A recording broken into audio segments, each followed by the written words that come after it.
Olá, bom dia a todos. É sempre com muita alegria e com muita satisfação que retornamos a essa atividade que muito nos traz alegria para o coração e que nos oferece, por intermédio do convite carinhoso dessa casa, a oportunidade de analisarmos, de pensarmos e de estudarmos um pouco mais essa doutrina que tanto nos esclarece, mas acima de tudo, que tanto nos consola.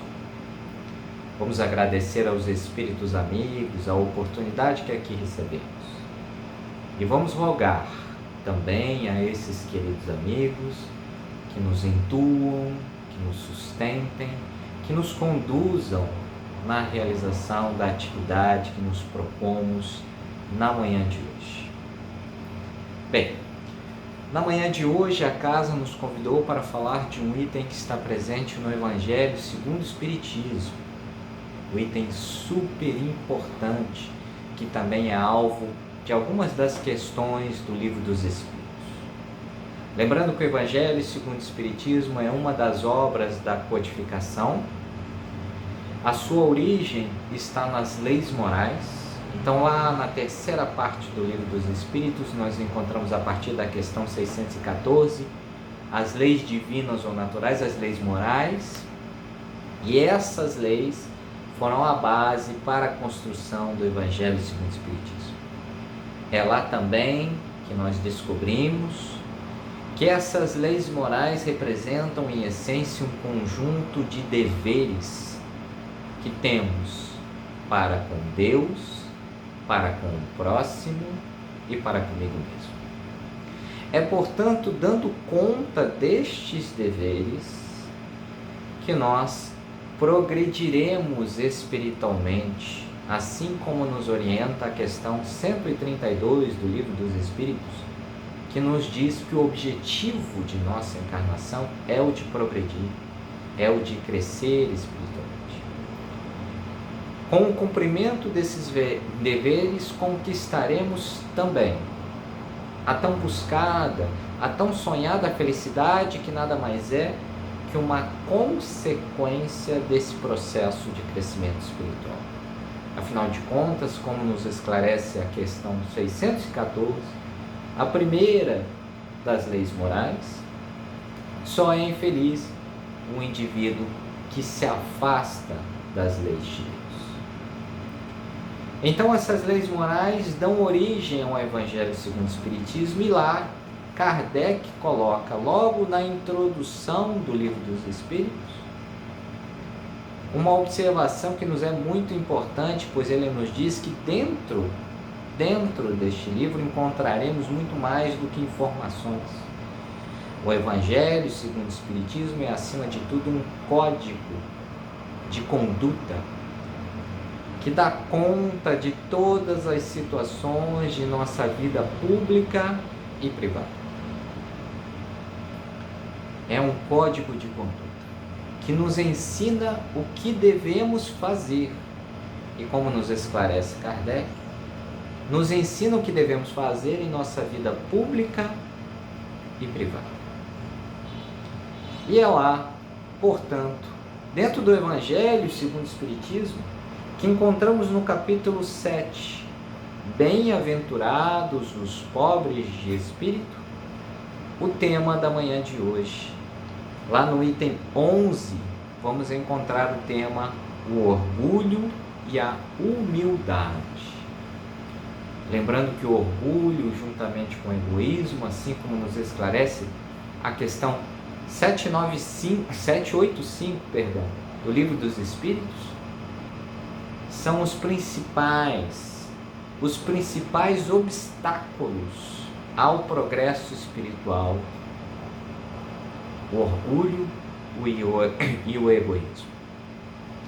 Então, lá no Evangelho segundo o Espiritismo, nós encontramos no capítulo 7, no item 11, duas mensagens lindíssimas e que vale muito a pena a gente ler. Uma do espírito Lacordaire e outra do espírito Adolfo, bispo de Argel, sobre o tema orgulho e humildade. A mensagem do Espírito Lacordaire vale muito a pena nós lermos, dadas suas explicações, para que não percamos a essência da mensagem. Não vou ler a mensagem completa, mas alguns trechinhos, para que possamos conversar e falar juntos. A mensagem inicia dizendo que a paz do Senhor seja convosco. E logo na sequência: aos pobres espíritos que habitaram outrora a terra, conferiu Deus a missão de vos esclarecer. Bendito seja Ele, pela graça que nos concede, que é a de podermos auxiliar o vosso aperfeiçoamento.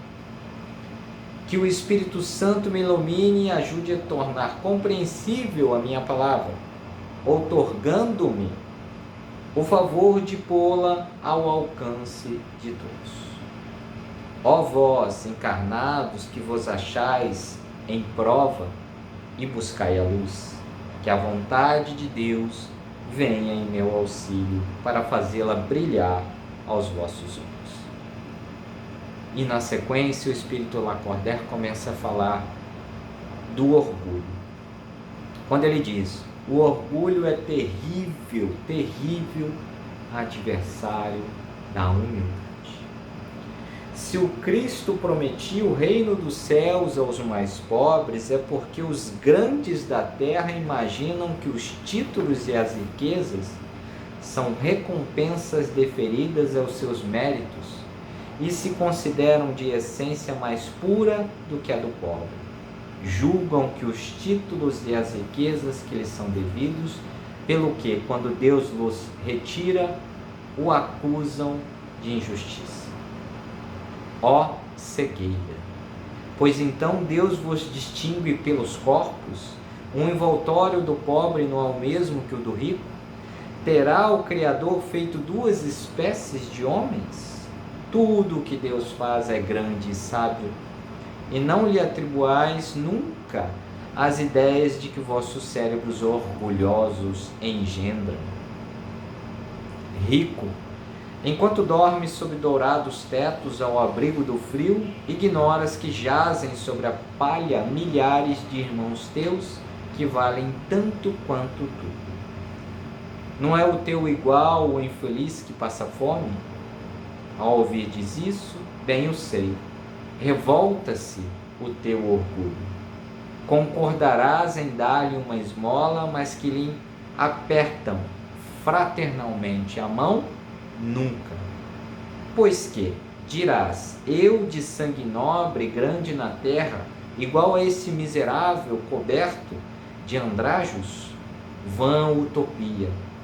Se fôssemos iguais, por que o teria Deus colocado tão baixo e a mim tão alto?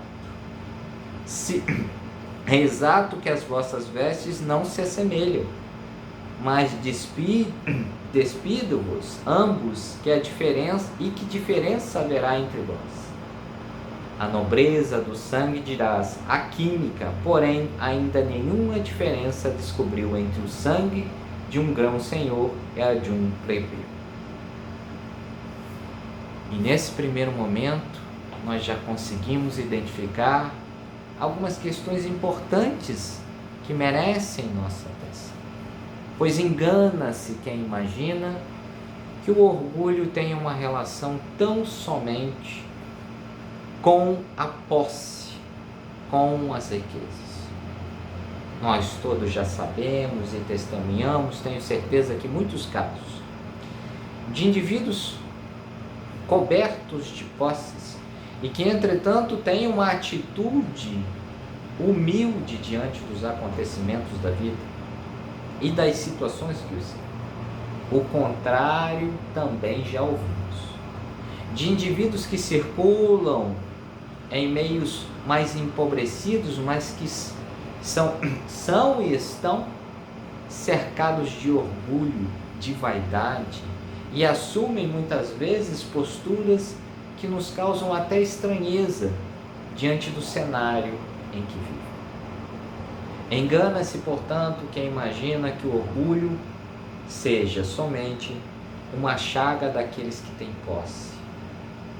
O orgulho, muito pelo contrário, assim como nos esclarece a questão 785, é uma, se não a maior, chaga, obstáculo para o progresso espiritual, exatamente por estar presente na maioria, na maior parte dos indivíduos que aqui habitam esse orbe, em maior ou menor intensidade, mas na maior parte dos indivíduos que aqui habitam.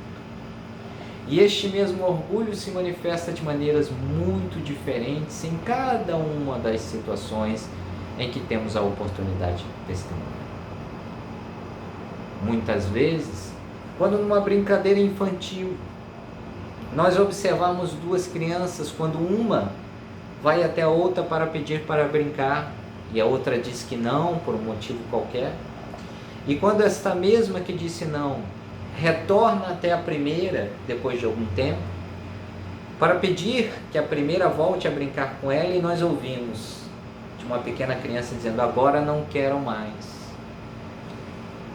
Já percebemos ali, nesse pequeno movimento, e que já é perceptível em crianças de pouca idade, o orgulho se estabelecendo, mostrando sua presença diante dos pequenos atos da vida que nos rodeia. Este exemplo que eu dei é um pequeno diante dos inúmeros que nos acompanham no dia a dia. E este mesmo exemplo que eu dei continua nos acompanhando mesmo quando nos tornamos adultos, só que na condição de adulto, em geral, nós colocamos nele uma roupagem um pouco diferente, enchendo aí de justificativas e pretextos para defender um argumento que, na verdade, está totalmente estruturado em cima do orgulho, do egoísmo e da vaidade. Pensemos durante algum tempo, pensemos sobre essa possibilidade e vamos refletir da quantidade de vezes, por exemplo, que fomos vítima de algum tipo de rejeição, mesmo uma pequena rejeição, como esse exemplo que eu acabei de dar da criança, e pouco tempo depois, a pessoa que nos rejeitou nos procura, e nesse momento é o momento da vingança, é o momento em que saboreamos aquele momento de dizer: agora eu não quero mais, agora eu não preciso mais. E em determinadas situações nós ainda precisamos desse apoio, precisamos desse suporte, entretanto, levados pelo orgulho, pela vaidade, ainda mantemos uma postura que nos prejudica muito diante de nossas possibilidades de crescimento espiritual. Pensemos em mais alguns exemplos que cercam o nosso dia a dia. Em determinada oportunidade, recordo bem, que estava em uma lanchonete, fazendo um lanche logo de manhã, e fui abordado por um morador de rua que me pediu uma comida, um alimento, e naquela mesma hora eu chamei o atendente e pedi que ele fizesse um pacote para a viagem, colocando lá dentro 2 salgados. E qualquer um que analisasse esse tipo de situação poderia dizer: mas o que há de errado aí? Afinal de contas, você se prontificou a ajudar, tem muitas pessoas que nem isso fazem. Sim, certamente. Analisemos, entretanto, que mesmo diante de um ato de bondade como esse, nós ainda encontramos resquícios, nós ainda encontramos de maneira obscura, disfarçada, o orgulho e o egoísmo e a vaidade de maneira muito, muito evidente. O primeiro ponto é o fato de que eu tenha pedido para que esses 2 salgados tenham sido empacotados para a viagem sem sequer dar a oportunidade para aquele que me pediu de sentar ali ao meu lado para saborear esses alimentos junto comigo. A segunda questão, que também nos é bastante interessante de refletirmos, é que quando esse morador de rua recebeu os alimentos na mão, os 2 salgados, Na mesma hora ele virou para mim, abriu o pacote e me disse: mas aqui dentro tem 2 coxinhas e eu não gosto de coxinha. Nosso movimento natural diante de uma situação como essa é pensar: nossa, que indivíduo folgado, né? Já estou dando a comida para ele e ainda ele quer escolher o que eventualmente quer comer? Esse, em geral, é o nosso movimento natural, mas pensemos juntos. Se ao invés de um morador de rua, quem estivesse nos acompanhando fosse um amigo muito querido ou um familiar muito querido, porventura nós estaríamos incomodados com o pedido? Precisamos refletir sobre isso. O que nos faz pensar, portanto, que aquele indivíduo que está ali diante de nós e que veio nos pedir um alimento seja alguém diferente e, como nos esclarece o Espírito Lacordaire, menor do que cada um de nós. Muito pelo contrário, ele não se diferencia de nenhum de nós porque é também um espírito imortal, porque é também um indivíduo que está encarnado para dar conta de suas provas e expiações e que recebe de Deus nosso Pai, assim como cada um de nós, a oportunidade da reencarnação, as oportunidades diárias de prática no bem, as oportunidades diárias de reflexão e crescimento espiritual. E no entanto, quando este mesmo indivíduo olha para mim e diz que não gosta de coxinha, eu fiquei irritado, incomodado com a situação. Fiz a troca, como ele me solicitou, mas fiquei incomodado com a situação. E é importante que façamos uma reflexão sobre isso, pois é importante que identifiquemos quais são os causadores e os motivadores deste incômodo. Pois o orgulho tem muitas faces, o orgulho tem muitas formas de se apresentar. Mas tão importante quanto falarmos do orgulho é falarmos também da humildade. Essa virtude que entrou, assim como tantas outras, dentro de um círculo de más interpretações, assim como é o caso da caridade, da fraternidade e do próprio amor, precisa ser analisada com um pouco mais de cuidado e atenção, porque é ela, a humildade, o carro-chefe de nosso progresso espiritual. Mas, como comentei, muitas vezes ela é mal interpretada. Para muitos, a humildade tem uma relação muito próxima com a covardia. Ser humilde é ser covarde. Para outros, a humildade representa o silêncio, o se calar, a timidez. E muito pelo contrário, a humildade não guarda nenhuma relação ou comprometimento com a covardia, muito menos com a timidez. E por quê? Porque a humildade é uma virtude proativa. É uma virtude ativa. A criatura humilde não fica esperando as coisas caírem do céu. Não é aquela que fica quieta, parada, que não reclama, que não se posiciona. A humildade, não. Ela é exatamente aquela que esclarece, que orienta, que ilumina, que diz sim e que diz não. Mas a humildade, ao mesmo tempo que se posiciona, ao mesmo tempo que é ativa, nunca falta para com a verdade e para com o amor. É exatamente por isso que a humildade é a trilha pelo qual o amor se move. Afinal de contas, ninguém consegue amar de fato se não for humilde. E é importante que pensemos sobre isso. E quando olhamos para a natureza e tudo que Deus nos oferece, o amor deste Pai divino que está presente em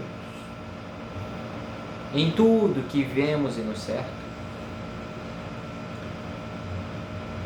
Nós vemos também na natureza muitos exemplos de que Deus nos ensina, por intermédio dessa mesma natureza, a humildade. Vou trazer 2 exemplos aqui. O primeiro deles, vamos nos lembrar de uma região que para muitos, é uma região triste, com pouca vida, fétida, que são os pântanos. Assim como para as regiões mais nobres e lindas que a humanidade assim definiu, também para o pântano, o sol, todas as manhãs, brilha.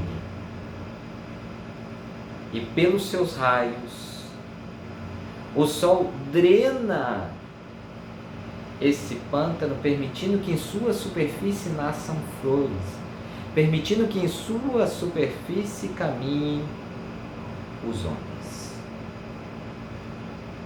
E o sol não se importa se ali antes era lama, não é essa a sua preocupação. Sua preocupação é, acima de tudo, a de atender. Isso é humildade. Vejamos agora outro exemplo, a das águas. Sim, as águas que matam a sede dos homens, das plantas, dos animais. Certamente antes de se tornar útil, essas mesmas águas passaram por um árduo caminho. Desde a sua fonte, passaram por um árduo caminho, o caminho das pedras, o filtro das pedras, o caminho duro e difícil das pedras. E, no entanto, nós nunca ouvimos, ao tomar um pouco desta água, nunca ouvimos esta mesma água reclamar, nos dizendo: para chegar até aqui, saiba você, passei por um longo e árduo caminho de pedra. Nunca a ouvimos reclamar de seu cansaço, nunca ouvimos reclamar do seu desgaste por ter passado por esse longo caminho até ser útil, até nos atender. Muito pelo contrário, o que vemos das águas, em grande parte, é onde quer que elas estejam.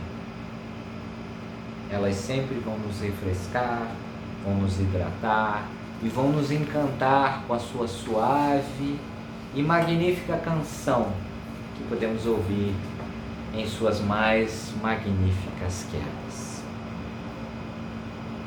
E é bonito nós vermos a natureza nos ensinando acerca da humildade. Em contrapartida, o que vemos por aqui em nosso dia a dia, em geral, é um pouco diferente. Como eu posso iluminar o lamaçal? Por que devo servir as pessoas depois de ter enfrentado tantas e tantas dificuldades? Que possamos fazer algumas reflexões nesse sentido, sabendo que a humildade tem essas características de servir, mas não de se calar, de servir, mas não de se omitir. E quantos exemplos nós encontramos dentro da literatura espírita, como não nos lembrar de Paulo de Tarso, como não nos lembrar de Estevão, como não nos lembrar de Joana de Cusa, e agora mais recentemente, como não nos lembrar de figuras importantes do movimento espírita que nos ensinaram tanto acerca dessa virtude, como é o caso de Chico Xavier.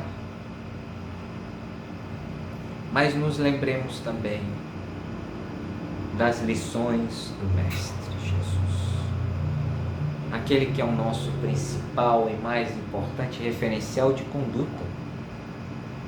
Ele não mentiu, ele não se omitiu. pois Ele, o Cristo, é o ponto mais alto, é o exemplo mais vivo e importante que temos de humildade. A humildade que serve, mas não se cala. A humildade que serve, mas não se omite. A humildade que opera através da verdade e do amor. Recordo aqui da oportunidade em que os soldados vão até o Monte das Oliveiras para capturá-lo. E um pouco antes de Judas dar o beijo em sua face, esses mesmos soldados perguntam sobre Jesus e nesse momento ele volta para perguntar quem procuram. E os soldados então respondem: a Jesus de Nazaré. E nesse mesmo instante Jesus responde: aqui o tendes, eu o sou. A maioria das criaturas humanas não faria isso. Se esquivaria, fugiria. Mas o Cristo não. A humildade do Cristo não permitiu isso. Pois ele sabe que nada pode parar a verdade e, acima de tudo, aqui o exemplo do Cristo nos mostra que essa virtude, a virtude da humildade, também é corajosa. E observe, entretanto, que o mesmo Cristo que se apresenta aos soldados sem se omitir, sem fugir, é o mesmo que em vários outros episódios nos diz: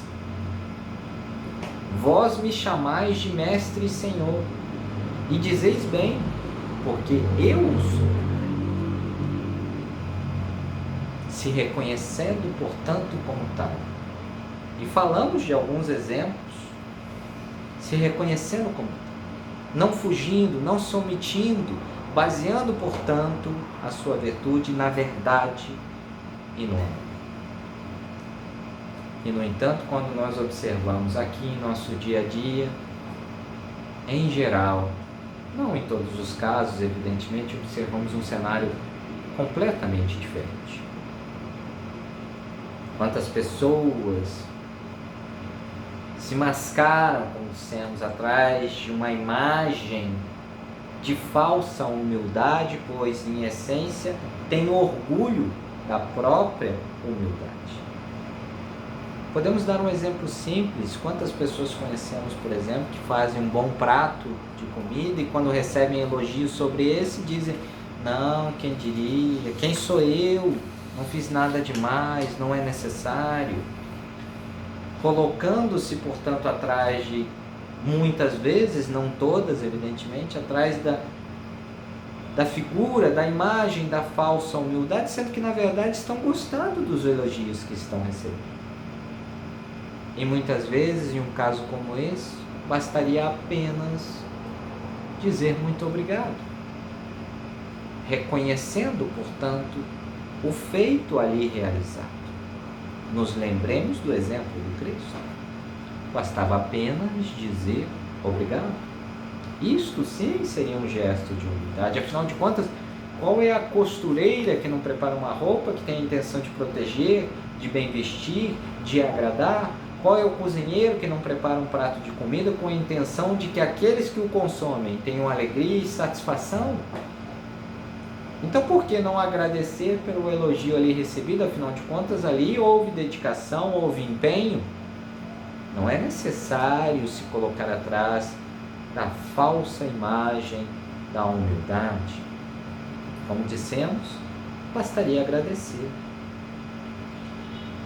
Mas se eventualmente os elogios forem exagerados e muito acima do que aquilo que efetivamente é, nos lembremos dos exemplos dos imortais que nos ensinam que em situações como essa devemos sempre lembrar do Cristo e de Deus nosso Pai, direcionado a eles todas as palmas e os elogios porque eles de fato são merecedores.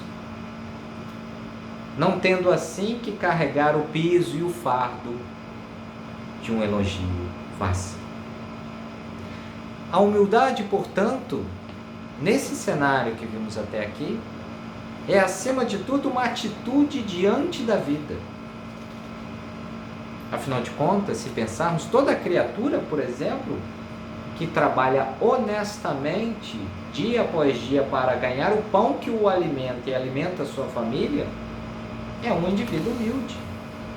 Afinal de contas, se assim não o fosse, certamente estaria explorando alguém para que fizesse isso em seu lugar. A humildade é, portanto, uma atitude diante da vida. E essa atitude diante da vida, esse posicionamento diante da vida, nós também observamos no Cristo.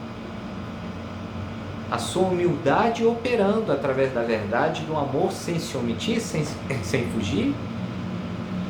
Quando ele muitas vezes nos diz: eu sou o médico das almas, sou o caminho, sou a verdade, sou a vida, e ninguém chegará ao Pai senão por mim. Agora pensemos, se por trás da máscara de uma falsa humildade o Cristo não tivesse nos dito isso, que Ele é o caminho, que Ele é a verdade, que Ele é a vida, que se não for por Ele não chegaremos até Deus nosso Pai. Imaginem que Ele não tivesse nos dito isso, que Ele havesse dito: não, eu não sou o caminho, eu não sou a verdade. A quem os discípulos, os apóstolos e nós mesmos, hoje, nos dias atuais, poderíamos seguir, poderíamos nos orientar se não tivéssemos ouvido do próprio Cristo estas palavras? Eis a importância de assumirmos essas posturas, pois a humildade é uma virtude corajosa. A humildade nos ensina a servir, mas sem se omitir, sem se calar. Mas assumir essas posturas diante da vida não seria um sinal de vaidade? Alguns podem estar perguntando. Eu diria que não. Seria, acima de tudo, um sinal de verdade. Essa é a verdade da humildade, pois aquilo que nos cabe e que é responsabilidade nossa, nós temos o dever de dar conta. Nos lembremos das leis morais, que deram origem ao Evangelho segundo o Espiritismo e que é, em essência, um código de conduta que nos ensina o que devemos fazer em todas as ocasiões de nossa vida pública ou privada. Lá, nas leis morais, nós aprendemos que elas são, acima de tudo, um conjunto de dever para com Deus, para com o próximo, para comigo mesmo. Então, aquilo que é de nossa responsabilidade, nós precisamos dar conta, e aquilo que não é, nós precisamos direcionar. Esta é a verdade da humildade. E essa humildade, portanto, meus amigos, minhas amigas, precisa de fato ser melhor entendida, precisa de fato e acima de tudo ser melhor praticada. Estamos chegando ao finalzinho do nosso encontro e nesses minutinhos finais eu gostaria de compartilhar com vocês uma poesia. Essa poesia está presente lá na Cartilha da Natureza, que é do Espírito Cassimiro Cunha, sob a psicografia de Chico Xavier. E existe uma poesia que é, acima de tudo, ao meu ver, um convite. Um convite ao trabalho, um convite ao exercício da humildade, que é, como vimos, a chave, o ponto forte, o alicerce principal de nosso progresso espiritual. A poesia se chama A Enxada e ela diz assim: no conjunto dos trabalhos, a enxada pobre e esquecida é uma agulha generosa que borda o lençol da vida. Com desvelos carinhosos, faz o berço às sementeiras, protege os rebentos frágeis, traçando caminho às leiras. Essa agulha delicada, vibrando de polo a polo, aperfeiçoa a paisagem, lançando mais vida ao solo. Obediente e bondosa, coopera com o lavrador, e onde passa costurando, eis que o chão transborda em flor. Devem-lhe muitos os celeiros, na colheita farta, imensa, mas a enxada dadivosa nunca pede recompensa. Seu prazer está nas lutas, nos trabalhos naturais. Alguém lucra em seus esforços, mais serviço e terás mais. Não sabe se há chuvas fortes, se há calor de requeimar. Disposta sempre ao possível, tem gosto de trabalhar. Modesta, criteriosa, atende ao labor que a chama, fiel ao bom lavrador, executa o seu programa. Instrumento valoroso, que não trai nem esmorece, exemplifica no mundo a humildade que obedece. Imagina agora tu e a tua glória, teu triunfo jamais visto, quando fores boa enxada nas divinas mãos do Cristo. Que esse convite fabuloso possa nos servir de inspiração, para que tenhamos um olhar mais atento à humildade, transformando aquilo que já conhecemos em atitudes do nosso dia a dia. Que possamos exercitar a humildade que serve, que encoraja, mas que não se cala. Que possamos exercitar a humildade que ilumina, a humildade que progride, mas a humildade que não se omite, a humildade que nos faz crescer, que nos faz evoluir e que nos conduzirá a passos firmes até Deus, nosso Pai. Que assim possa ser, graças a Deus. Paz e bem a todos.